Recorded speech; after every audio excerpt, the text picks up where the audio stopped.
Hello प्यारे बच्चों, बहुत बहुत स्वागत अपने YouTube channel commerce with Sanjeev sir में। और आज हम लोग इंटरमीडिएट की जो अकाउंटेंसी है उसको स्टार्ट करते हैं। पहला चैप्टर लेकर के आए हैं। पहले जो सिलेबस घटा हुआ नहीं था, तो पहला जो चैप्टर था एनपीओ था। ओके, अब उसको हटा दिया गया है। अब पहला जो चैप्टर है आपका साझेदारी ही रखा हुआ है। ओके, अब साझेदारी को आपको पढ़ना है। साझेदारी के साथ में जो कंपनी अकाउंट्स हैं वो इसके बाद में आएंगे। तो पहला जो चैप्टर आपका स्टार्ट होता है वो यहीं से होता है। कक्षा 12 बही खाता एवं लेखा शास्त्र, जिसको आप अकाउंटेंसी कहते हो, हिंदी मीडियम के ये पूरे इंडिया में सबसे बेस्ट क्लासेस हैं। जो आज आपको चाहे डेमो समझ लीजिएगा या पहला चैप्टर समझ लीजिएगा, आज का पढ़ाया हुआ अगर समझ में आया तो समझ लो पूरी वर्ष भर पूरा कोर्स आपका रट जाएगा। और अगर यही क्लास समझ में नहीं आया तो जाहिर सी बात है फिर आगे का क्या आएगा। तो आइए मैं शुरू करता हूं और चैप्टर नंबर 1 आज मैं स्टार्ट करता हूं। कोई भी टाइम बर्बाद नहीं होगा। हमारे यहां साझेदारी का सामान्य परिचय एवं खाते के नाम से पहला चैप्टर दिया हुआ है, और कुछ राइटर ने इसको साझेदारी बन के नाम से दे दिया। कोई फर्क नहीं पड़ता बेटा, यहीं से साझेदारी की शुरुआत होती है। हम आपको शुरू से लेकर के और लास्ट तक इस ढंग से पढ़ाएंगे। यह समझ लो कि हमें किताबों में जाना ही नहीं है। और इनके जो पीडीएफ नोट्स हैं, जो बच्चे पेड क्लास में जुड़े हुए हैं या जो धीरे धीरे जुड़ते जा रहे हैं, उन्हीं के लिए मिलेंगे बहुत ही सरल लैंग्वेज में। तो आइए मैं शुरू करता हूं भाई। सबसे पहली बात कि हमारा पहला चैप्टर है वो है साझेदारी का सामान्य परिचय एवं खाते। इसका असली मतलब क्या है? देखो, साझेदारी का सामान्य परिचय का मतलब यहां पर सीधा सीधा सा होता है कि जैसे आप लोग अब इंटरमीडिएट में आए हो तो बहुत चीजें ऐसी हैं जिनके बारे में आपको पता नहीं है, उनसे आपके लिए अवगत कराना, उनकी आपको जानकारी देना, यह तो होता है सामान्य परिचय। एवं खाते का मतलब है कि इस चैप्टर को पढ़ने में या साझेदारी को पढ़ने में खाते कौन कौन से तैयार होते हैं। और यहीं से मैं बताऊं कि जैसे कई सारे बच्चे हैं वो हमको कमेंट कर रहे थे, सर पार्टनरशिप बहुत टफ लगती है। मैं आज इस क्लास के बाद पूछूंगा कि पार्टनरशिप आपको कितनी टफ लगती है, क्योंकि एक स्थान पर यह स्पष्ट है ही नहीं कि साझेदारी में खाते हमको बनाने कौन कौन से हैं। अगर किसी बच्चे को आता हो तो कमेंट्स में लिख करके हमें बताए। ओके, एक स्थान पर आपको कहीं पर भी किसी राइटर ने दिया ही नहीं है, इसीलिए थोड़ा सा टफ लगता है। चलिए अब हम बात करते हैं अपने सिलेबस को स्टार्ट करने की। और उससे पहले एक बात आपसे कहेंगे कि वो वृक्ष कभी नहीं गिरते तूफानों में। वो वृक्ष कभी नहीं गिरते तूफानों में जिनकी जड़ मजबूत होती है, और वो छात्र कभी नहीं डरते इम्तिहानों में जिनकी पकड़ मजबूत होती है। तो इस जो अकाउंटेंसी है इस पे हमको पकड़ बनानी है। हालांकि इसके साथ में बिजनेस स्टडी है, उसको भी हम पढ़ाएंगे, इकोनॉमिक्स को भी पढ़ाएंगे, लेकिन मेन टारगेट हम इसको लेके चले हैं अकाउंटेंसी को, और इसमें हमको 90+ मार्क्स लाना है। और तुम देखना जब भी इंटर का रिजल्ट आएगा बहुत बच्चे ऐसे होंगे जिनके 90+ होंगे। तो होंगे कैसे? आइए शुरुआत करते हैं। देखो, साझेदारी को पढ़ने से पहले आपको जरूरत है इस बात की कि साझेदार क्या होता है, जिसको हम कहते हैं पार्टनर। ओके, और साझेदार के साथ में जितना भी व्यवहार होता है वही तो होती है हमारी साझेदारी। बेटा पढ़ने का थोड़ा तरीका चेंज करो, किताबों में मत घुसो, माइंड को खोलो। जो आज हम पढ़ा रहे हैं उसको समझो, अपने लैंग्वेज में लिख के आओगे, नंबर तब भी बहुत अच्छे होंगे। ओके, साझेदारी जिसको हम कहते हैं पार्टनरशिप। पहले इन दोनों का असली मतलब आप समझ लेंगे, पार्टनर और पार्टनरशिप ये पैदा कहां से हुए। ठीक है, देखो साझेदार का मतलब ये होता है कि जैसे हम किसी भी काम को कर रहे हैं और कोई व्यक्ति आए और हमारा हाथ बटाए, हम जैसा कर रहे हैं जो हमारा मकसद है वही वो भी करने को तैयार हो, तो हम ये कहेंगे कि भाई हमारा देखो पार्टनर है ये। ओके, पार्टनर का मतलब है पार्ट और नर। पार्ट का मतलब हिस्सा और नर का मतलब यहां पर थोड़ा सा बांटने वाला समझ लीजिएगा। यानी हम जिस काम को कर रहे हैं उसको सेम वैसा ही काम करने वाला अगर कोई अन्य व्यक्ति हमारे साथ में लग जाता है तो वो हम कहते हैं पार्टनर है। जैसे मैं ये अकाउंटेंसी पढ़ा रहा हूं, पूरे चैनल पे मैं ही पढ़ाता हूं, और यहां पर और भी बहुत सारे टीचर हैं जो वर्क करते हैं, वो हमारे अगर आकर के साथ में पढ़ाने लगे तो हमारे वो क्या कहलाएंगे? पार्टनर कहलाएंगे। ओके, तो यहां पर पार्टनर कोई और नहीं, वह व्यक्ति है। जब हम कोई कारोबार कर रहे हो, जब हम कोई व्यापार कर रहे हो, जब हम कोई काम कर रहे हो, तो जिस उद्देश्य से हम कर रहे हो दूसरा व्यक्ति भी आए और उसी उद्देश्य से काम करे और अपने काम के बदले में कुछ ना कुछ दाम ले,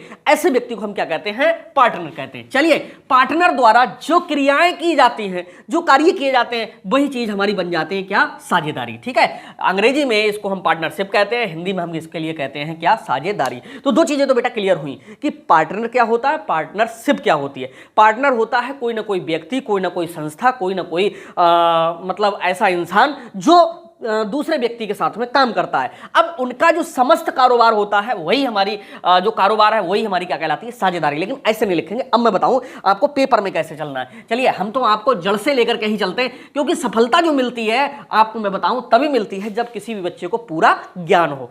अब हमारा जो मेन कोर्स स्टार्ट होता है वह स्टार्ट होता है साझेदारी से। ओके, और इसका पढ़ने का थोड़ा सा तरीका चेंज करिए। साझेदारी का अर्थ, अंग्रेजी में इसको अगर बोलेंगे तो मीनिंग ऑफ पार्टनरशिप बोलेंगे। देखो साझेदारी का अर्थ क्या होता है, चलिए मैं आपको समझाता हूं। किताबों में अगर जाओगे तो बहुत टफ लगेगा, लेकिन मेरे वर्डों को सुनिए। ओके, और आप देखिए कितना सरल लगता है। जब इसका अर्थ पेपर में आएगा तो है 100% लिखने के लिए, तो स्टार्टिंग कहां से करोगे? स्टार्टिंग करना इसकी डबल इन्वर्टेड कामा से, इस तरह से, और लिखना जब दो या दो से अधिक लोग मिलकर आपसी समझौते के अनुसार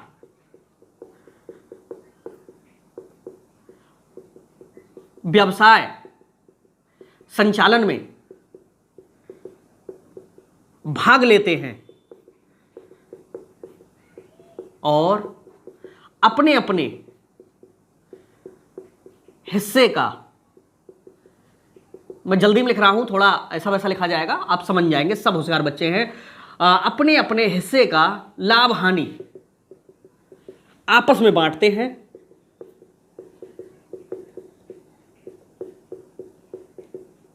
इसे साझेदारी कहते हैं। ठीक, ये परिभाषा आप अपनी बना लो, प्राइवेट बना लो। मैं ऐसा क्यों कह रहा हूं? देखो जब भी बेटा कॉपी आपकी बोर्ड में जाती है, जो व्यक्ति कॉपी चेक करता है वो ये देखता है कि वो तमाम कॉपियों को चेक करता हुआ चला रहा है आपकी कॉपी में और लोगों से बेहतर क्या है। जैसे मैंने यहां पर आपको बताया है कि जब साझेदारी का अर्थ लिखो तो डबल इन्वर्टेड कामा में ब्लैक पेन से ये 2-3 लाइनें लिख देना। इसमें देखो क्या लिखा है कि जब दो या दो से अधिक लोग मिलकर के आपसी समझौते के अनुसार व्यवसाय संचालन में भाग लेते हैं, का मतलब सीधा सीधा कि वो व्यापार करते हैं। ओके, और अपने अपने हिस्से का लाभ हानि आपस में बांटते हैं, इसे हम क्या कहते हैं? साझेदारी कहते हैं। अब पूरी जो पार्टनरशिप बनी हुई है बस इन्हीं 2-3 लाइनों के आधार पर बनी हुई है। अब कॉपी चेक करने वाला जब भी देखेगा कि बच्चे ने अरे ये डबल इन्वर्टेड कामा का मतलब कोई महत्वपूर्ण बात जो हमने इस तरह से लिखी है, तो समझ लो कि उसके दिमाग में पहले न्यूमेरिकल से या पहले ही क्वेश्चन से आपके प्रति एक पॉजिटिव छवि पैदा होगी और मुझे लग जाए कि अरे सोनू मोनू पढ़ने में बहुत अच्छा है, या इसने शुरुआत, कहते नहीं first impression is the last impression, शुरुआत ही इसने बहुत अच्छे तरीके की, तो आगे जो माइंड पूरा कॉपी चेक करने वाला के भी आपके प्रति कैसा सकारात्मक ही रहेगा। अब देखो क्या होता है साझेदारी में। असलियत बात यह है कि साझेदारी का मतलब सीधा सीधा यह होता है कि अकेला व्यक्ति किसी काम को ना कर करके वो काम करने में किसी और व्यक्ति का भी सहयोग लेता है। बस इसी प्रकार से उनके द्वारा किए जाने वाले कारोबार को हम साझेदारी कहते हैं। और वही चीज यहां पर बताई कि जब दो या दो से अधिक लोग मिलकर के आपसी समझौते के अनुसार व्यवसाय संचालन में भाग लेते हैं और अपने अपने हिस्से का लाभ हानि है वो बांटते हैं, सभी लोग अपनी पूंजी लगाते हैं, ऐसे कारोबार को हम क्या कहते हैं? साझेदारी व्यापार कहते हैं। और साझेदारी को अंग्रेजी में हम क्या कहते हैं? पार्टनरशिप कहते हैं। ये भी इसके आगे आप बढ़ा सकते हो। ओके, और एक सेकेंड, अब मेन बात आती है कि साझेदारी होती तो है, तो होती कैसे करके है, यानी साझेदारी जो व्यापार होता है होता कैसे करके। अब ये चीज, अब यहां से अपने माइंड में एक चीज सेट करना शुरू करो। अब वास्तविक रूप से हम ले चलते हैं कि बिजनेस की ओर, जहां से आपकी जो सोच है उसको डेवलप करेंगे और समझाएंगे कि किस तरह से साझेदारी व्यापार होता है। देखो क्या होता है कि जैसे इस समय आप लोग पढ़ाई कर रहे हो, आप पढ़ाई कर रहे हो तो बहुत सारे ऐसे बच्चे होंगे जो आपके बड़े एक दूसरे से अच्छे संबंधी हो गए होंगे, जिनसे बड़ी अच्छी फ्रेंडशिप हो गई होगी, जो आगे बढ़ते हैं और जब अपना आगे कोई कहीं जॉब करता है, कोई व्यक्ति कोई अपना कारोबार करता है, कोई व्यक्ति अपने कामों में लग जाता है, लेकिन कुछ लोग ऐसे रह जाते हैं जो सोचते हैं यार हम अकेले कुछ नहीं कर पा रहे हैं, 2-4 लोग मिल जाते और हम भी कोई ना कोई कारोबार कर लेते। तो बेटा ऐसी कंडीशन में दो चीजें होती हैं। क्या? पहले यहां पर लिखूं मैं साझेदारी व्यापार।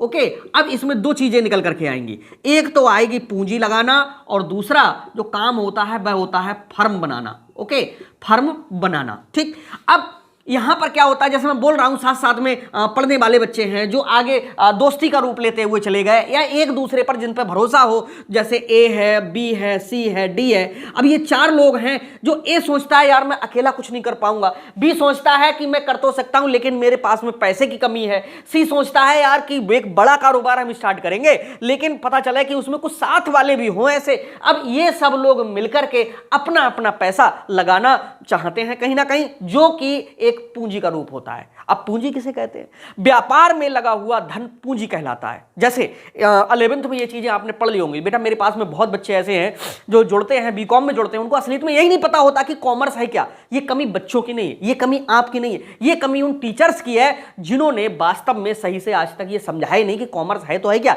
ये चीज मेरे यहां मिलेगी, मैं बताऊंगा, लेकिन आज का क्लास बहुत बड़ा ना हो जाए और इसको बेसिक से लेकर के चलता हूं, इसलिए आज संक्षेप में ही मामला चलेगा। तो अब पूंजी का मतलब समझ गए कि व्यापार में लगा हुआ धन क्या कहलाता है? पूंजी कहलाता है। जैसे आप लोग अगर कोई भी व्यापार करोगे तो उसमें जितना भी रुपया पैसा लगाओगे, फर्नीचर लगाओगे, मकान खरीदोगे, मशीनें लगाओगे, माल खरीद करके लाओगे बेचने के लिए, ग्राहकों के बैठने उठने की व्यवस्था करोगे, कुर्सियां डालोगे, नौकर रखोगे, वो सारे कारोबार के संबंध में जिन सब चीजों को एक नाम से जाना जाएगा वो फर्म कहलाएगी। तो फर्म क्या है? जिस नाम से ये ए बी सी डी या साझेदार लोग व्यापार करते हैं, ये कोई अपने नाम से व्यापार नहीं करेंगे, ये क्या करेंगे? अपने व्यापार का नाम या अपनी दुकान का नाम कोई ना कोई रख देंगे। जैसे कोई भी बिजनेस रख दीजिए जैसे यहां पर साझेदारी फर्म में आपने देखा होगा कि एक विशेष नाम भी ले लिए जाते हैं। जैसे क्या? जैसे भारत ट्रेडर्स के नाम से एक किसी ने व्यापार शुरू कर दिया भारत ट्रेडर्स के नाम से, और अब इस भारत ट्रेडर्स में कौन व्यापार कर रहा है? ए बी सी डी व्यापार कर रहे हैं। तो बेटा ये तो सब हो गए साझेदार जो हम थोड़ी देर पहले बता रहे थे। अब ये साझेदार जिस नाम से व्यापार कर रहे हैं वो है भारत ट्रेडर्स, यानी भारत ट्रेडर्स एक क्या हो गई? व्यापार का नाम हो गया, जिसको अब कॉमर्स में किसके नाम से जाना जाएगा? फर्म के नाम से जाना जाएगा। इस फर्म में जो पूंजी लगी हुई है वो किसकी है? एबीसीडी की है, और एबीसीडी का जितना भी पैसा लगा हुआ है वो सब इनकी क्या कहलाएगी? पूंजी कहलाएगी। ये बात क्लियर हुई या नहीं हुई? ये कमेंट बॉक्स में जरूर बताना। ओके, अब साझेदारी का मतलब आपको समझ में आ गया कि जब 2 या 2 से अधिक लोग, और यहां पर मैं बता दूं साझेदारों की अधिकतम संख्या है वो 50 तक कर दी गई है, 50 से कम रहे।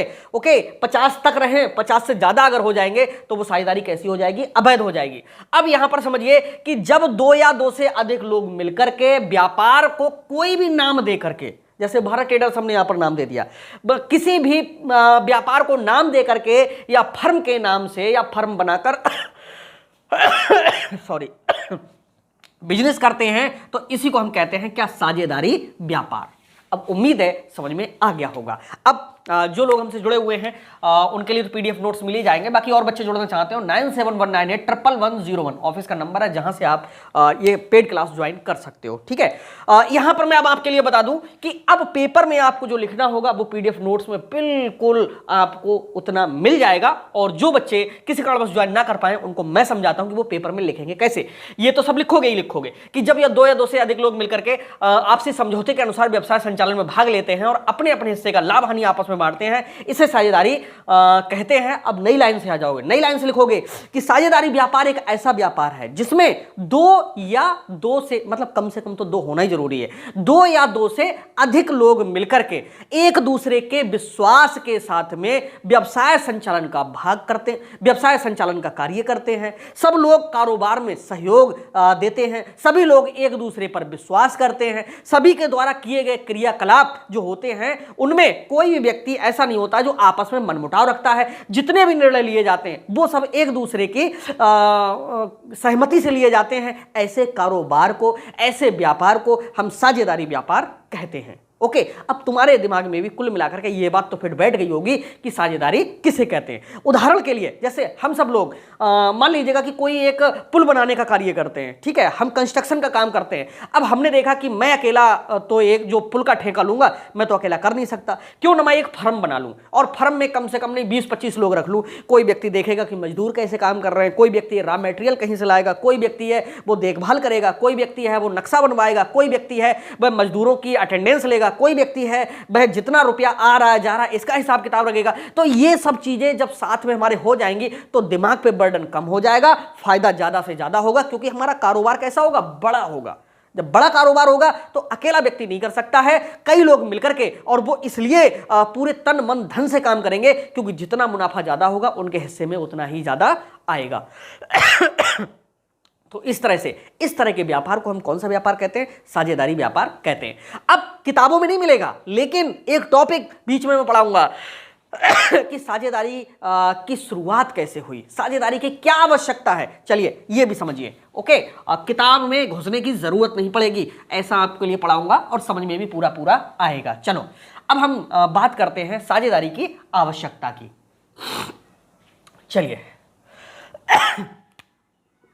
साझेदारी की आवश्यकता, यानी हमको क्यों पड़ी साझेदारी की आवश्यकता, और इसके पीछे बहुत बड़ा हाथ है एकाकी व्यापार का। ओके, देखो बेटा, एकाकी व्यापार हम उस व्यापार को कहते हैं जिसका जो मालिक हो वो कैसा हो, एक हो, ठीक, और उसके आगे तमाम समस्याएं भी हो। जैसे मान लीजिएगा कि हम चाहते हैं कि हम एक बड़ा सा कपड़े का कारोबार खोलें। अब हम कपड़े का बेटा जब कारोबार खोलेंगे तो जाहिर सी बात है कि हम ही को दुकान ओपन करना है, हम ही को बंद करना है। जितना पैसा लगाएंगे कपड़े के व्यापार में वो हमारा अकेला ही होगा। अब पता चला कि हमको तो अपने मेहमानी में दावत खाने जाना है, लेकिन क्या है कि उधर हम दुकान बंद करें या फिर मेहमानी में ना जाएं, क्या करें क्या नहीं करें। दूसरी चीज़ ये है कि माल आ रहा है और माल बिक रहा है, माल लेने जाएंगे तो फिर बेचेगा कौन। तो ये सब इस तरह की व्यवसाय संचालन में तमाम समस्याएं होती हैं, और इन तमाम समस्याओं को दूर करने के लिए क्या होता है कि किसी न किसी व्यक्ति के साथ की जरूरत होती है। जब हमें दूसरे व्यक्ति के साथ की जरूरत होती है तो हम नौकर भी रख सकते हैं, क्यों ना रख सकते हैं, लेकिन यहां पर जो नौकर है वो हमेशा नौकर की तरह कारोबार करेगा। लेकिन अगर हम अपने ही समान किसी अपने मित्र को शामिल कर लें, अपने दोस्त को शामिल कर लें, अपने रिश्तेदार को शामिल कर लें, हम उस व्यक्ति को शामिल कर लें जिस पर हमें पूरा पूरा भरोसा हो, तो वो क्या करेगा, जिस तरह से हम अपने व्यापार का हित रखते हैं, ग्राहकों से अच्छी अच्छी बात करते हैं, ग्राहकों को लुभाने का पूरा प्रयास करते हैं, वो भी करेगा। जब वो भी करेगा तो हम पर बर्डन थोड़ा सा कम हो जाएगा, हम और नए नए ग्राहकों से मिलेंगे जा करके, और जितने दैनिक क्रियाकलाप है हम वो भी करेंगे और समस्त कार्यों को निपटाएंगे भी। तो इस तरह से जो साझेदारी की आवश्यकता हुई वो इसीलिए हुई कि एक व्यक्ति का जो व्यापार है या जो निर्णय है वो होता तो सर्वोपरि है, लेकिन उसमें तमाम समस्याएं आई, और इन सब समस्याओं को दूर करते हुए जब हमको एक दूसरा व्यक्ति अपनी ही तरह मिल गया तो समझ लीजिएगा कि हमारा जो व्यापार है अब वो हमेशा हमेशा के लिए अच्छे से संचालित होने लगा। उसमें कोई रोक टोक नहीं, उसमें कोई छुट्टी नहीं। जब कोई ग्राहक जाएगा तब दुकान एकदम ओपन मिलेगी, और जो नौकर होंगे या जो भी हमारे कर्मचारी होंगे वो भी ये सोचेंगे चलो भैया एक मालिक नहीं है, दूसरा बारा मालिक तो है ही हमारा, तो काम को ईमानदारी से करना पड़ेगा। तो इसलिए आवश्यकता हुई किसकी, साझेदारी की। और वैसे भी प्यारे बच्चों कहा गया है कि आवश्यकता आविष्कार की जननी है, यानी जिन जिन चीजों की हमको आवश्यकता होती है वो चीजें तो हमको खुद कहीं ना कहीं से लानी ही पड़ती हैं। तो इस तरह से ये जो साझेदारी है इसकी शुरुआत इसीलिए हुई कि जब किसी व्यक्ति ने कोई छोटा कारोबार किया, मान लीजिएगा कि ये 5,000 50,000 से कारोबार हुआ, अब ग्राहकों की संख्या उसके यहाँ बढ़ती गई, अब ग्राहक गए बढ़, पैसा गया बढ़, अब उसके पास में कितने 1 लाख का व्यापार हो गया, और ग्राहकों की संख्या भी पहले से क्या हो गई, डबल नहीं, ट्रिपल नहीं, चौपल हो गई, और यहाँ पर ग्राहक कम थे अब ज़्यादा हो गए। अब और ज़रूरत हुई, अब माल की सप्लाई देना इसको मुश्किल हो रही है, लोग और जुड़ते हुए चले जा रहे हैं। अब ऐसे अगर डायग्राम आप बना के आओगे तो आपके लिए और अच्छी मार्क मिलेगी। हालांकि वो सब चीज़ें हम बाद में सिखाएंगे, आज केवल सिखा दें आपके लिए कि पार्टनरशिप कैसे होती, क्या होता है। अब पता चला कि इसका व्यवहार अच्छा था, अब ग्राहकों की संख्या बेटा और बढ़ती हुई चली गई, फिर और बढ़ती हुई चली गई। ऐसी कंडीशन में ये कहां तक मैनेज करेगा, इसको जरूरत महसूस होने लगी कि कोई व्यक्ति ऐसा होता जो मेरा हाथ बटाता। क्यों, जरूर से ज्यादा काम करेगा तो ये जो व्यापारी है वो बीमार भी हो जाएगा। अब ये नौकर को रखेगा तो नौकरों पर भरोसा कहां तक करेगा। तो ऐसी कंडीशन में अब जब व्यापार बढ़ रहा है तो भाई पूंजी की भी आवश्यकता हो रही, तो इसको ऐसी व्यक्ति की जरूरत होने लगी कि जो व्यक्ति अपनी पूंजी भी लाए और व्यापार भी करे, और जो लाभ हानि है उसको आपस में बांटे भी, मतलब बेईमानी भी ना करे, और जिस पर क्या हो, भरोसा भी हो। ठीक है, तो ऐसे व्यक्ति को जब साथ में लिया गया, समझ लो वही साझेदारी बनी। और साझेदारी की आवश्यकता ही तब होती है जब कारोबार ठीक ठाक हो चलने लगता है और जो ग्राहक हैं वो भी संतुष्ट होने लगते हैं और कहीं ना कहीं यह महसूस होने लगता है कि हाँ भाई, अब अगर हमारे 2-4 पार्टनर और भी आ जाएंगे तो हम फायदे में ही जाएंगे, नुकसान में नहीं जाएंगे। ओके, तो इसलिए साझेदारी की क्या हुई, आवश्यकता हुई। अब आवश्यकता या प्रारंभ के साथ में दूसरी जो चीज निकल करके आती है वो ये निकल करके आती है कि साझेदारी का संचालन कैसे होता है। ये बहुत इंपॉर्टेंट है। आवश्यकता के तुरंत बाद अब साझेदारी का जो संचालन होता है वो कैसे होता है। किताबों में ये सब चीजें छुपी हुई हैं, ये सब स्पष्ट रूप से बेटा दी हुई नहीं है, ये मेरा भरोसा करिए। अब हम बात करते हैं साझेदारी फर्म का संचालन। संचालन का मतलब होता है सीधे सीधे ऐसे समझो कि साझेदारी को चलाना, और इसके लिए कुछ चीजें जरूरी होती हैं, जैसे आपसी सहमति। बेटा जब तक आपसी सहमति नहीं होगी, एक साझेदार दूसरे साझेदार पर विश्वास नहीं करेगा, एक साझेदार दूसरे साझेदार को अपने मन की बात नहीं बताएगा, एक साझेदार दूसरे साझेदार के साथ नियमों का पालन नहीं करेगा, तो समझ लो कि उनमें आपसी सहमति नहीं होगी। तो साझेदारी जो फर्म का संचालन होता है वो होता है किससे, आपसी सहमति से। और आपसी सहमति के साथ साथ में दूसरा जो हमारा होता है महत्वपूर्ण प्रलेख, वह होता है साझेदारी संलेख। साझेदारी संलेख का मतलब इसको ही हम कहते हैं पार्टनरशिप डीड, यानी साझेदारी संलेख। जब हम साझेदारी फर्म चला रहे हैं और मान लीजिएगा कि इसमें उदाहरण के लिए ए बी सी डी 4 लोग लिए हैं, तो हम अपनी शर्तों को, जितनी भी व्यवसाय की शर्तें हैं उनको हम लिखित रूप में रख लेंगे, लिखित करके सबके साइन करा लेंगे, वही कहलाएगा साझेदारी संलेख। तो हमेशा जो साझेदारी का जो संचालन होता है, साझेदारी फर्म का संचालन होता है, वो हमेशा किसके माध्यम से होता है, या तो आपसी सहमति के माध्यम से होता है या साझेदारी संलेख के माध्यम से होता है। और यही दो चीजें आपके न्यूमेरिकल की बेस भी हैं। न्यूमेरिकल भी इस चैप्टर के इतने ईजी लगेंगे कि आपने कभी सपने में सोचा ही नहीं होगा। क्यों? क्योंकि जो टॉपिक पढ़ रहे हो आप पलट के देखिए, आपकी बुक्स में ये सारी चीजें इतनी ओपनली दी हुई बेटा इसलिए नहीं होंगी क्योंकि बुक्स एक सिस्टम से चलती है और बच्चे को नॉलेज चाहिए। अगर सफलता वास्तव में प्राप्त करनी है तो भैया यहाँ पर ये मान लीजिएगा कि थोड़ी देर के लिए सफलता का ये पेड़ है। जब सफलता का ये पेड़ है तो इसकी जो जड़ें हैं वो हर तरफ से आती हैं। इसका मतलब आप समझ रहे हो कि थोड़ा थोड़ा नॉलेज हर चीज़ का होना जरूरी है, तभी आपको क्या मिलेगी, सफलता मिलेगी। तो सफलता बहुत कठिन नहीं है, बहुत सरल है। असफलता से सरल है।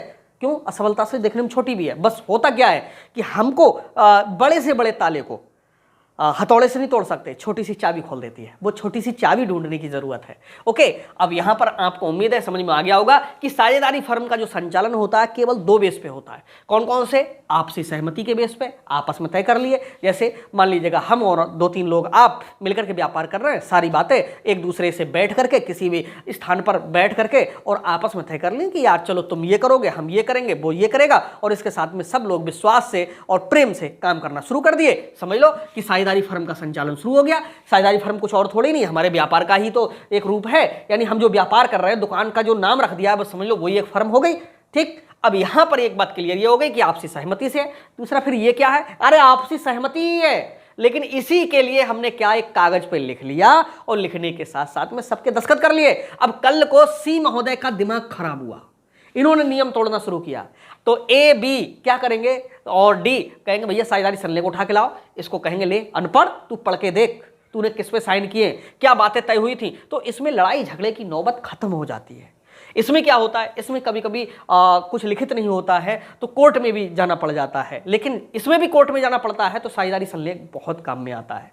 अब बात आता है कि भाई साझेदारी फर्म का संचालन भी हो गया। अब हम बात करेंगे कि साझेदारी क्या होता है, ये भी हमने सीखा। साझेदारी की शुरुआत या आवश्यकता कैसे हुई, ये भी हमने समझ लिया। अब साझेदारी का संचालन है, ये भी हमने समझ लिया। अब अगली चीज जो आती है वो आपने सुनी होगी कि साझेदारी फर्म का पंजीकरण क्या जरूरी है? जी नहीं, रजिस्ट्रेशन की अब हम बात कर रहे हैं। चलो रजिस्टर्ड व्यापार करते हैं। ओके, तो साझेदारी फर्म का संचालन जो कर रहे हैं वो हम अपनी इच्छा से कर रहे हैं, और साझेदारी फर्म का जो पंजीकरण की बात कर रहे हैं, देखो साझेदारी फर्म का पंजीकरण, ओके, ये अनिवार्य नहीं है। ओके, अनिवार्य नहीं है। ठीक, पंजीकरण होता क्या है? देखो, पंजीकरण का मतलब होता है रजिस्ट्रेशन। रजिस्ट्रेशन का मतलब होता है कोई चीज रजिस्टर्ड, और रजिस्टर्ड का मतलब होता है किसी भी व्यापार को कानून के दायरे में लाना। अब जैसे आप और हम सब लोग मिलकर के अगर एक बिजनेस स्टार्ट करते हैं और बिजनेस का नाम भी रख देते हैं, जैसे हमने भारत ट्रेडर्स थोड़ी देर पहले एक उदाहरण के लिए लिया। अब हम लोग ये सोचते हैं कि यार इसका रजिस्ट्रेशन कराएं ना कराएं, कराएं ना कराएं, तो हम लोगों की इच्छा पर डिपेंड करता है। हम इसका करा भी सकते हैं और नहीं भी करा सकते हैं। अच्छा, अगर हम करा सकते हैं, अनिवार्य तो नहीं है, ओके, हम करा भी सकते हैं और नहीं भी करा सकते। अगर हम कराएंगे तो कौन कौन से फायदे होंगे और नहीं कराएंगे तो कौन कौन से नुकसान होंगे। तो मैं आपको बता दूं कि जब तुम्हारा कोई भी बिजनेस है, जब वो रजिस्टर्ड हो जाता है, तो सबसे पहले तो बेटा बैंक लोन देती हैं। दूसरा, अगर कोई मुकदमा दायर तुम पे कर दे तो उसमें उसको वाद विवाद सुलझाने में तुमको आसानी रहती है। तुम जो सीना है चौड़ा करके बोलोगे यार रजिस्टर्ड है मेरा, ऐसी की तैसी कर दूंगा तेरी। अगर कहीं पर बदतमीजी करने का प्रयास किया, क्यों, तुम्हारे साथ में कानून होगा, ओके। और अगर रजिस्टर्ड नहीं है तो क्या होगा? रजिस्टर्ड अगर नहीं है तो आपको बैंकें हैं वो लोन देने में थोड़ा कतराएंगे नहीं, वो नहीं देंगी आपको लोन। उनकी मर्जी है, वो आपको देती है, नहीं इच्छा है तो नहीं देंगी। आप जोर जबरदस्ती नहीं कर सकते। लेकिन रजिस्टर्ड है तो आप कह सकते हो देखो भाई हमारा तो अब आगे तक बिजनेस चलेगा ही, क्योंकि हमने रजिस्ट्रेशन कराया है। तो जाहिर सी बात है कि यहाँ पर कहीं ना कहीं पर फायदा तो रहता है पंजीकरण कराने के बाद। लेकिन पंजीकरण में कुछ पैसा भी लगता है, कुछ नियम कायदे कानूनों में भी बांधा जाता है। और अगर आप साधारण रूप से अगर रजिस्ट्रेशन नहीं भी कराते हो, आपको कोई नहीं रोकने वाला है कि आप बिजनेस कैसे कर रहे हो कैसे नहीं कर रहे हो, क्योंकि भारत में आपको कोई भी नहीं रोकेगा। और साझेदारी अधिनियम 1932 लागू है, ओके, जिसके तहत जो फर्म है उसका पंजीकरण कराना ऐच्छिक है।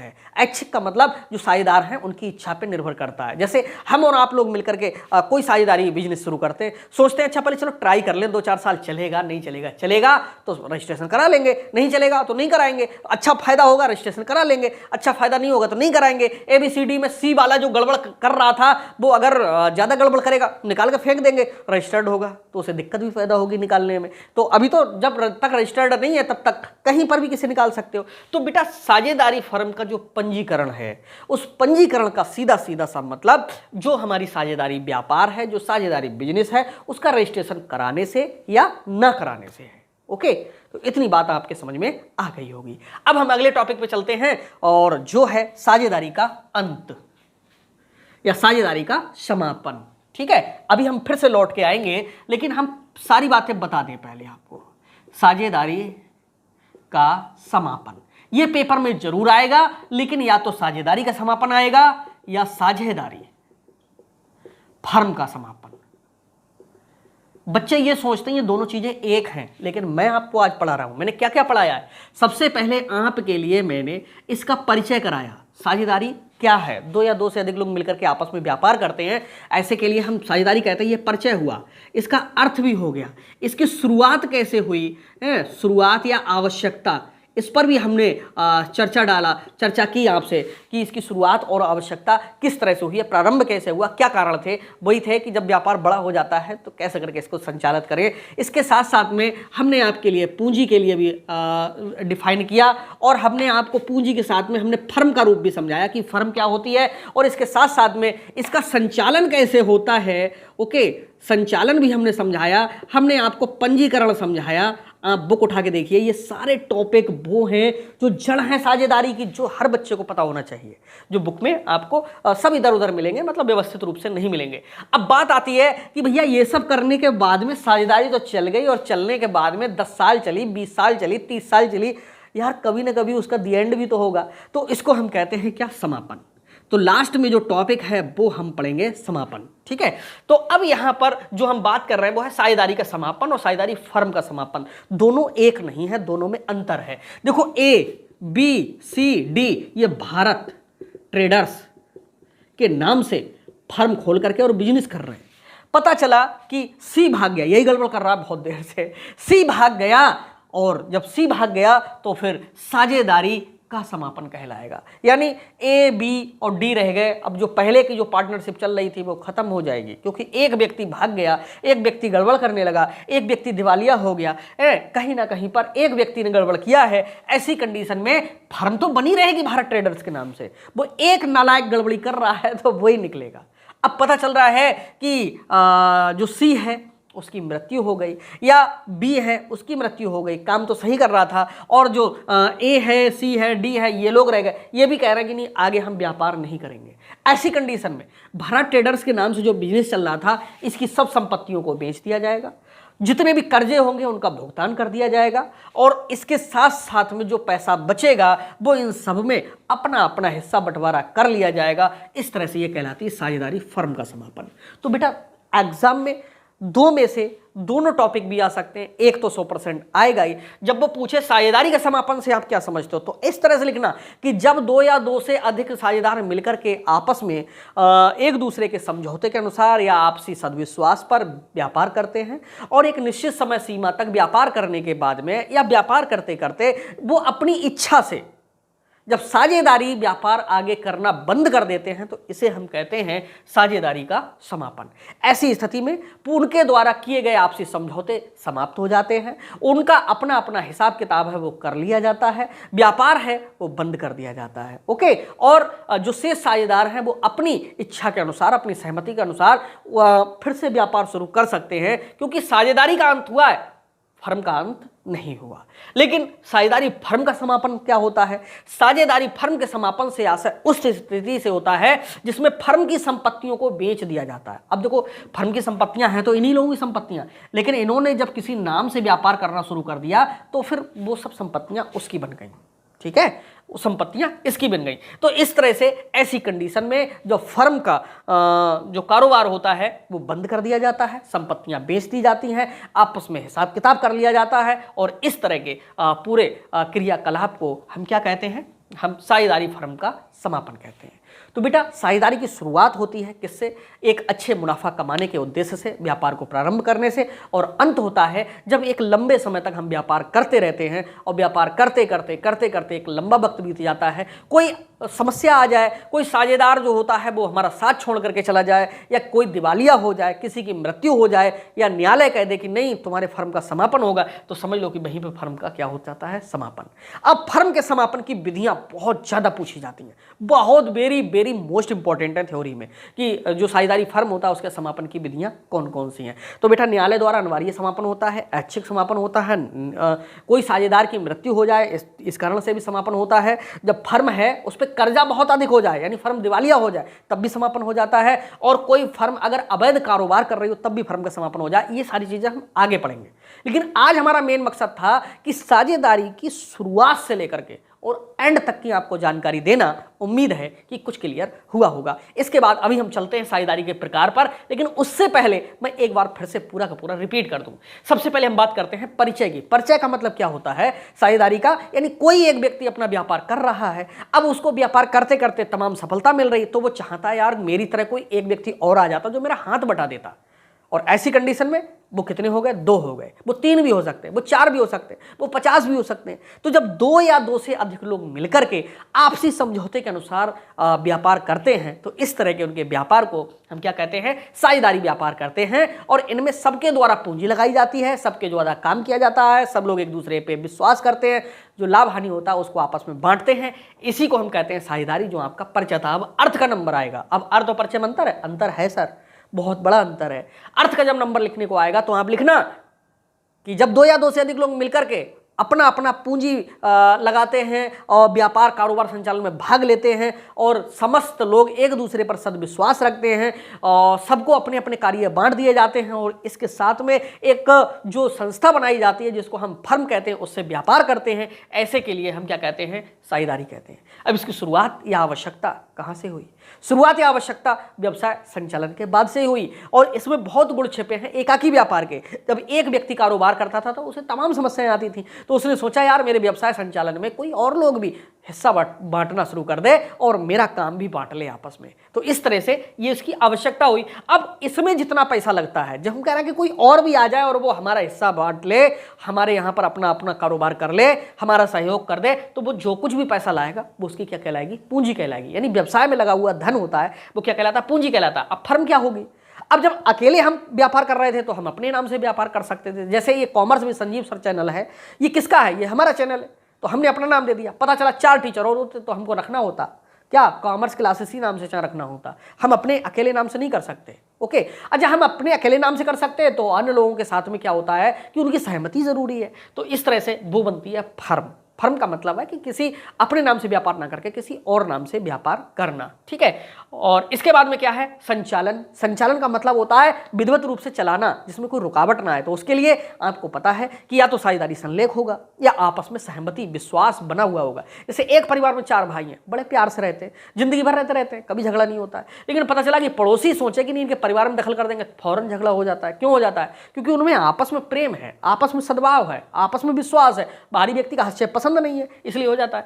अब पंजीकरण का मतलब होता है उसका रजिस्ट्रेशन कराना, यानी उसको पावर देना संस्था के लिए और कानून में उसके लिए बांधना। उससे जो लोग बिजनेस कर रहे होते हैं उनको भी फायदा होता है और जो लोग लेन देन करते हैं उनके लिए भी फायदा होता है। बैंकें हैं वो भी आसानी से ऋण दे देती हैं और उनका जो कारोबार है वो भी विज्ञापन कराने में भी थोड़ा आसानी रहती है। और पंजीकरण ना कराओ तो कई ऐसे लाभ हैं जिनसे फर्म वंचित रहती है। ओके, और जो पंजीकरण है वो अनिवार्य नहीं है। अब बात करते हैं समापन की। तो समापन वह स्थिति है जिसमें साझेदारी का तो अंत होता ही है और उसके साथ साथ में जो फर्म की संपत्तियां होती हैं उनको भी बेच दिया जाता है, सभी का हिस्सा बंटवारा कर दिया जाता है और इस स्थिति को कहते हैं फर्म का समापन। अब हम एक बात हमने शुरू से लेकर के लास्ट तक साझेदारी के बारे में तो बताया, अब हम बताएंगे साझेदारी के प्रकार कौन कौन से हैं। एक सेकंड इसे जरा साफ कर दें।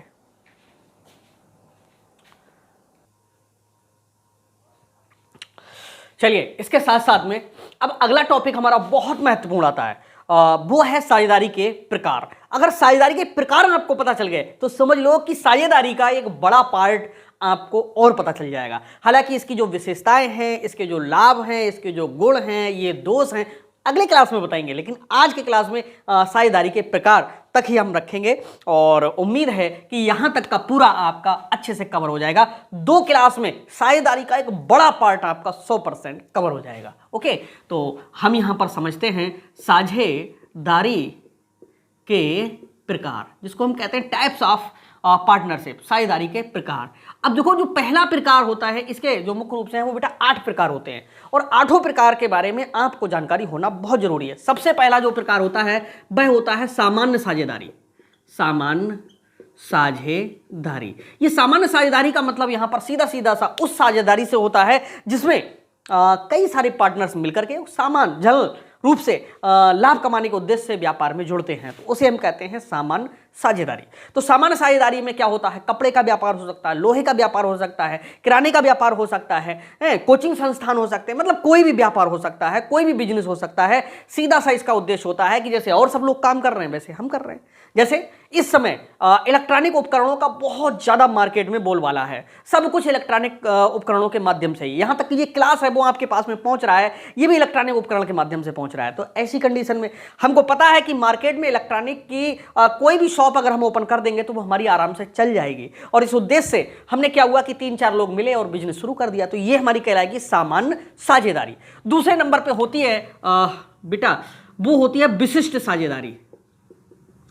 विशिष्ट साझेदारी, इस विशिष्ट साझेदारी में क्या होता है, इसमें कुछ स्टार बना देते हैं। यहां पर कुछ चीजें स्पेशल होंगी जो सबकी जगह सबके यहां पर नहीं होंगी। जैसे विशेष साझेदारी में वो चीजें आती हैं जैसे किसी चीज का हमने निर्माण करना शुरू कर दिया है और वो कोई और नहीं बना रहा है, हमारे शहर के अंदर या हमारे डिस्ट्रिक्ट के अंदर या हमारे प्रदेश में कोई और उस तरह का कारोबार कर ही नहीं रहा है। तो कुछ चीजें ऐसी हैं जो अन्य लोगों के पास में नहीं है, लेकिन वो हमारे पास में स्पेशल नॉलेज हो सकता है, स्पेशल हमारे पास में संपत्तियां हो सकती हैं, हमारी पूंजी एक्स्ट्रा हो सकती है, हमारी जो थिंकिंग है वो समाज से हट करके हो सकती है। तो जब हम कोई स्पेशल चीज लेकर के आते हैं और उसमें हम कई लोगों को मिलकर बनाते, जैसे कहते नहीं कचड़े से कंपोस्ट खाद बनाना, ये क्या है, हर व्यक्ति बना लेगा। आप बताओ आपके मार्केट में कितने लोगों का ये कारोबार है। एक आध व्यक्ति ने ऐसा सोचा और उन्होंने कहा कि चलो भैया कचड़े से हम क्या करेंगे, कंपोस्ट खाद बनाएंगे, बिजली भी बनाएंगे और बिजली की भी बेचेंगे, खाद भी बेचेंगे, खर्चा भी निकालेंगे, कारोबार भी करेंगे। तो ये क्या हो गया, विशिष्ट कार्य हो गया है जिसमें सब नहीं कर सकते, सब लोग नहीं जुड़ सकते। इसको हम कहते हैं क्या, विशिष्ट साझेदारी।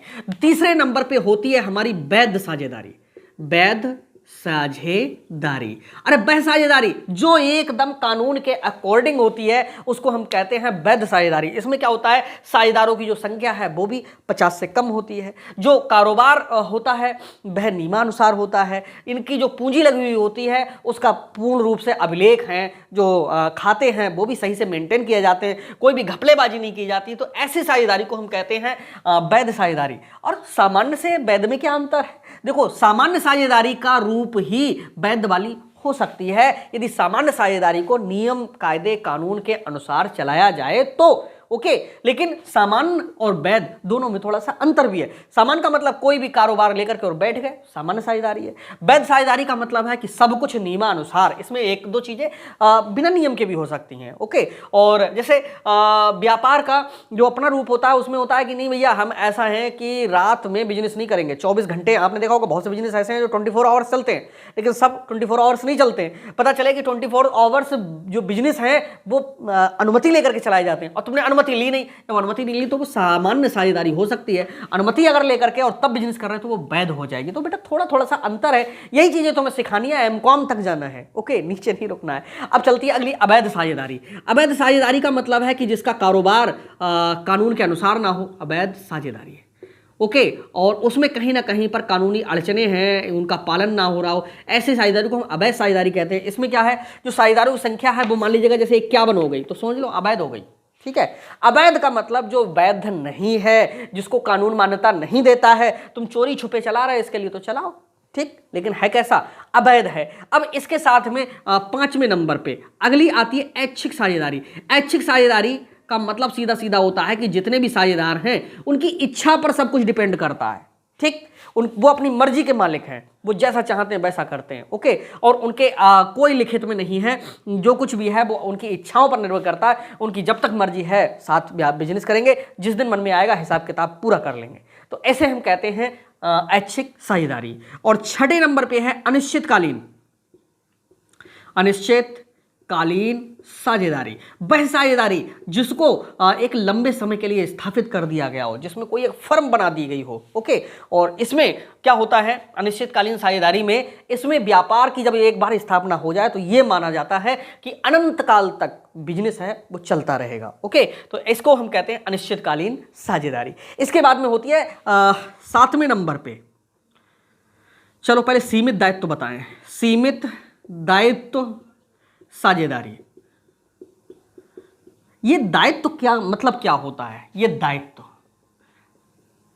जैसे बच्चे कहते हैं ना कि सर जी डाउट हुआ तो कैसे पूछेंगे आपका, अगर हम क्लास ज्वाइन करते हैं तो हम बेटा कोई दायित्व छोड़ते ही नहीं। हमको पता है कि बहुत बच्चे हैं कहीं ना कहीं पर, हम भी कह रहे हैं दायित्व नहीं छोड़ते, कहीं पर भी कोई डाउट नहीं छोड़ते हैं। जैसे दायित्व तो हमें पता है कि इसको हम लायबिलिटी कहते हैं, LIABILITIES, लायबिलिटीज। इसमें क्या होता है, दायित्व का मतलब सीधा सीधा कि हमको क्या करना चाहिए। जैसे आपके माता पिता हैं, उन्होंने एडमिशन कराया, हमारे यहाँ पर पेड क्लास में एडमिशन दिलवा दिया। हालांकि ये जो क्लास है वो पब्लिक चल रहा है, बहुत सारे क्लास ऐसे हैं जो केवल प्राइवेट बच्चों को ही मिलेंगे, यहाँ पर नहीं मिलेंगे। तो उनकी एक लायबिलिटी बनती है कि वो मेहनत से पढ़ाई करें। और हमारी लायबिलिटी क्या बनती है कि जिस बच्चे ने हमारे विश्वास पर अगर एडमिशन लिया है तो हम उसको लास्ट तक अच्छे से अच्छे बनाने का प्रयास करें, अच्छा पढ़ाने का प्रयास करें, उसे वो दें जो किसी दूसरी जगह उसे ना मिले। तो ये हमारा क्या है, अपना दायित्व है, हमारी लायबिलिटी है। यानी हमको क्या करना चाहिए, ये हमारा दायित्व कहलाता है। आपको क्या करना चाहिए, ये आपका दायित्व कहलाता है। ठीक इसी प्रकार के अब यहां पर हम पढ़ रहे हैं क्या, सीमित दायित्व साझेदारी। सीमित दायित्व का मतलब ये होता है कि कोई भी कारोबार है उसमें तुम्हारे 50,000 रुपए लगे हुए हैं और पता चले कि 60,000 का तुमको घाटा पड़ जाए उसमें, और दूसरा पार्टनर कहे कि भैया 60,000 दे, तो तुम कहोगे नहीं भैया मैं तो सीमित दायित्व साझेदारी में हूं, मैं 50,000 रुपया जो मैंने लगा दिया देख बिजनेस में या फर्म में वही तू ले सकता, मैं चवन्नी घर से नहीं दूंगा। तो ये कहलाती है क्या, सीमित दायित्व साझेदारी। ठीक है, तो सीमित दायित्व का मतलब है कि अगर कहीं नुकसान हो रहा है तो उसमें एक निश्चित मात्रा तक ही। अब आप सोचोगे कि ये दायित्व में और ये दायित्व में क्या अंतर है। जैसे हम आपको ट्यूशन पढ़ा रहे हैं, बहुत से बच्चे हैं रोना रोएंगे, अरे सर जी हम गरीब हैं, ये हैं वो। भैया इंटर में ही ये हाल है तो आगे बीकॉम, एमकॉम, एमबीए कैसे करोगे जाहिर सी बात है। तो दायित्व का मतलब समझिए, आप दूसरे के प्रति समझ के देखिए। जब दूसरे वाले व्यक्ति के लिए जिम्मेदारियां दी गई हैं तो कुछ जिम्मेदारियां आप पर भी बनती हैं, और अपनी अपनी जिम्मेदारियों का निर्वहन करना, अपनी अपनी जिम्मेदारियों को निभाना, वही चीज हमारी कहलाती क्या? दायित्व कहलाती है। और बिना कहे निभाना, ठीक है, ये दायित्व कहलाती है। अब यहां पर कोई पार्टनर है, उसके पास में बहुत ज्यादा पूंजी नहीं है, अब उसकी पूंजी 10,000 रुपए लगी हुई है, घाटा पड़ गया फर्म को 50,000, अब हिस्सा लाभ हानि बंटवारा हो रहा है बराबर बराबर, अब उससे कही जा रही तू 25,000 दे, तो भैया उसकी पूंजी 10,000 है, 25,000 उसके पास में है ही नहीं, तो वो देगा कहां से? तो इसको हम कहते हैं सीमित दायित्व साझेदारी। ओके, 8वें नंबर पे होती है बेटा असीमित दायित्व साझेदारी। असीमित दायित्व साझेदारी। असीमित दायित्व साझेदारी का मतलब सीधा सीधा है कि इसमें कोई सीमा ही नहीं है। जितना भी नुकसान होगा, चाहे घर से लाना पड़े, चाहे कर्ज लेकर चुकाना पड़े, जितना भी दूसरे को पे करने का नंबर आ जाए, नुकसान हो जाए, कहीं ना कहीं हानि हो जाए, तो सबका सब वहन करना पड़ेगा, सबका सब झेलना पड़ेगा। इसको हम कहते हैं असीमित दायित्व साझेदारी। अब जो सीमित दायित्व साझेदारी होती है, इसमें एक बहुत बड़ा राज छुपा हुआ होता है। जैसे ये 7वें नंबर वाली जो है, इस पर स्टार बना दूं, बहुत मोस्ट इंपॉर्टेंट है। जो असीमित दायित्व वाली सीमित दायित्व वाली साझेदारी होती है, सीमित दायित्व साझेदारी, ये 2 कैटेगरी की होती है। इसमें कम से कम एक व्यक्ति ऐसा जरूर होगा, असीमित दायित्व में होगा, कम से कम एक व्यक्ति ऐसा होगा कि जो असीमित दायित्व में होगा। असीमित दायित्व का मतलब जितना नुकसान होगा वो सब बचा हुआ इस व्यक्ति को झेलना ही पड़ेगा, और जो और सदस्य होंगे वो हो सकते हैं सीमित दायित्व में। एग्जाम्पल में समझाता हूं। जैसे हम आप लोगों से कहते हैं चलो मिलकर के कोचिंग खोलते हैं, तो आपने कहा पता नहीं चली नहीं चली, कौन कारोबार लगाएगा, कौन नेट लगाएगा, कौन इतने कंप्यूटर्स को लगाएगा, कौन इतना कारोबार फैलाएगा, और पता चला कि किराया तो हर महीने देना पड़ेगा और टैक्स भी देना पड़ेगा, क्योंकि अब सारी चीज़ें रजिस्टर्ड हैं तो रजिस्ट्रेशन भी कराना पड़ेगा। तो यार नुकसान हो गया। तो हमने कहा नहीं, आप हमारा साथ दीजिए।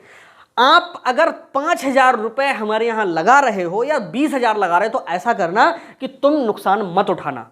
ऐसा भी हो सकता है कि तुम चवन्नी का नुकसान मत उठाना, सबका सब हम उठाएंगे, बस तुम आओ और हमारे साथ में काम करो। क्योंकि मुझे पता था कि अगर आप साथ दे दोगे तो नुकसान में जाएंगे ही नहीं, 100% नहीं जाएंगे। जैसे हम कहते हैं कि बेटा जिसने भी भरोसा किया उसका भरोसा हम टूटने नहीं देंगे। हम किस बेस पे कहते हैं? हम अपने दायित्व पे कहते हैं, अपने भरोसे पे कहते हैं। तो वही चीज है यहाँ पर कि एक व्यक्ति तो इसमें कम से कम ऐसा होता है जो कहता है कि नहीं, मैं सारा का सारा अकेला नुकसान उठाने के लिए तैयार हूं, और जिम्मेदार भी है वो, और लोग हैं वो फायदे के मालिक हैं, नुकसान के मालिक नहीं है। इस तरह की जो साझेदारी होती है इसे कहते हैं सीमित दायित्व साझेदारी।